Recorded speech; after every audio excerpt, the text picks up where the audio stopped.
Hello everyone, how are you doing? This is MD Tech here with another quick tutorial. In today's tutorial, I'm going to show you guys how to prevent applications from accessing your camera on Windows 10. So this should be a pretty straightforward tutorial, guys, and without further ado, let's go ahead and jump right into it. So we're going to start by opening up the Start menu. Select the setting gear icon on the left side where you hover over it. It should say Settings, so go ahead and left click on that. Select the Privacy tile. Underneath App Permissions, left click on Camera, and where it says Camera Access for this device is on, go ahead and select Change. If you want to turn access off for everything, just toggle to the off position.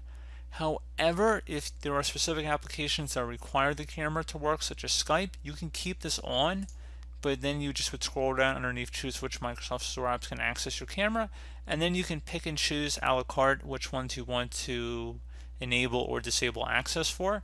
So pretty straightforward process, guys. Do hope that I was able to help you out, and I do look forward to catching you all in the next tutorial. Goodbye.